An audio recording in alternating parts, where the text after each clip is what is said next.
Hello and welcome to the Megamation Direct Line Training videos. Today we'll show you the change order entry.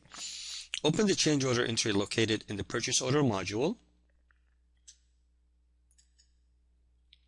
Now this window is used for two purposes. One is to make changes to an existing POs, and the second is to view existing POs in their change orders. To view a purchase order, simply type in the PO number or search for it. Let's search for one. I'll click on the magnifying glass and I will use the default criteria and click OK. And I will use 10098 and click OK. So here I have the purchase order number with all the details, release, type, status, purchase order, and with the requisition number showing as is 72828, and the supplier information on the second page, the list of parts. On the third page is the requested and approved by information, shipping, billing addresses, and so on. So that's how you view a purchase order. Now, the other purpose is to make changes to an existing purchase order. Now, before I do that, I'll show you how to do that. I want to explain that when a purchase order is assigned to a requisition, the system automatically creates two records in the purchase order table. One with release HC000, which is the header, and another one with release C000.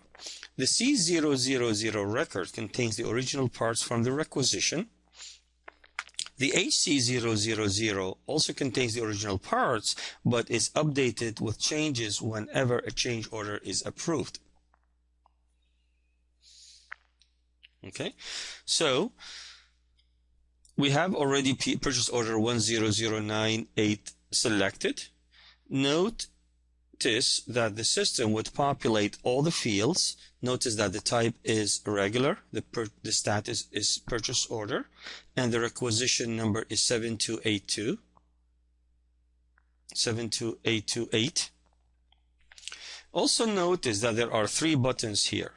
View header to view HC000, and change order, which when you click on it opens a new release, C001. See, it is C001 now, which you use to make a change. Now click on the view header to go back to the HC000. Notice that the new supplier button shows up. So the supplier button only visible when the header is open. Release HC000 is open. Reason is you can only change the supplier information on the purchase order header HC000. We'll show you how to change the supplier in another training video. Now click again on the change order to start making a purchase order change. Notice that the release now is C001. If there was a previous change done on this PO, the release would have been C002. Now, by default, the date is today's date, and the type regular. Notice that the status is new. The supplier information is in place.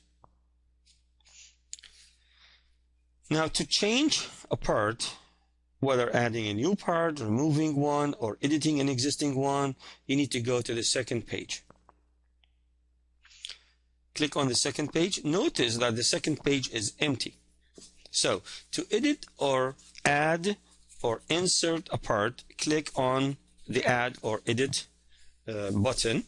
The system will show you three options. Add a new part item to the original order, modify a line item on the original order, delete a line item from the original order. Now in this video we'll show you how to modify the quantity ordered. So click on the second option to modify and click OK. See, the system will show you the parts on order. Here we have only one part on order. So we'll click OK again.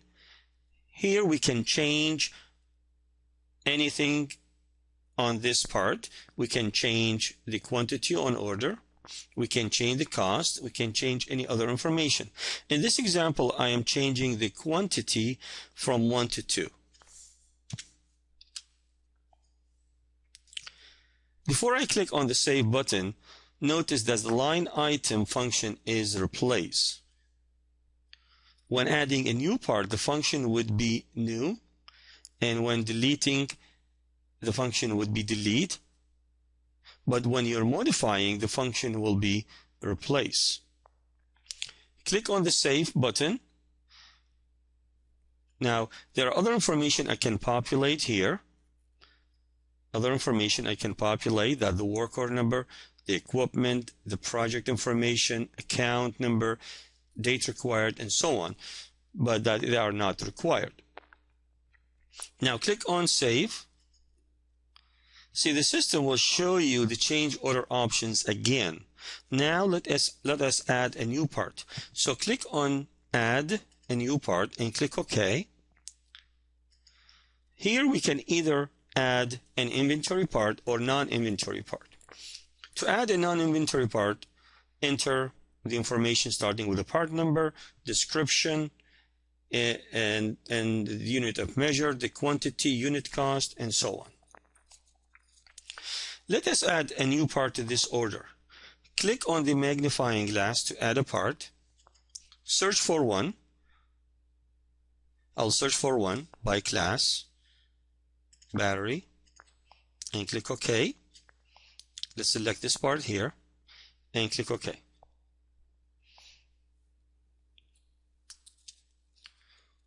Notice that all the applicable information are populated, like the part number, the description, the warehouse, the unit cost, unit of measure, and so on. Now, all we need to do here, the main thing is to enter the quantity. Enter the quantity. Let's order one part. And any other information needed. Example, if you're ordering the part for a work order, you need to enter the work order information. If it's for a project, you need to enter the project information. Also notice that the line item function is new, and that means that we are adding a new part. Click on Save, and let's cancel. That's all we need to do, and close this window. So we modified the quantity from 1 to 2 for the first part, and we added the second part. Now, to approve the change, go to the third page. Notice that the requested by, date, purchase agent, all populated from the original PO. To approve it, enter your password in the approved by field and hit enter.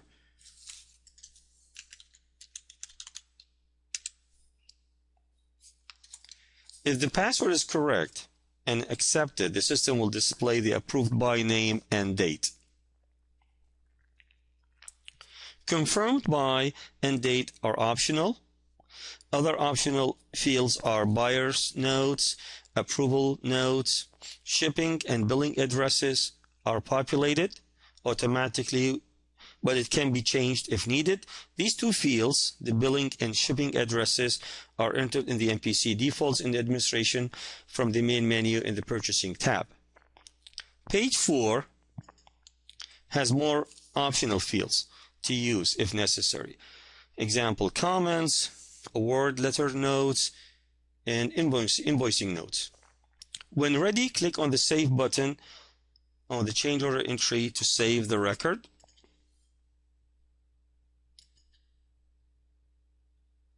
To check on the purchase order status, open the purchase order by entering the number, let's say 10098, and hit enter.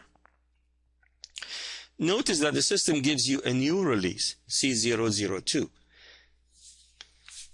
To view the header, click on the View Header and check and see that the status now it is POC, which stands for Purchase Order Changed.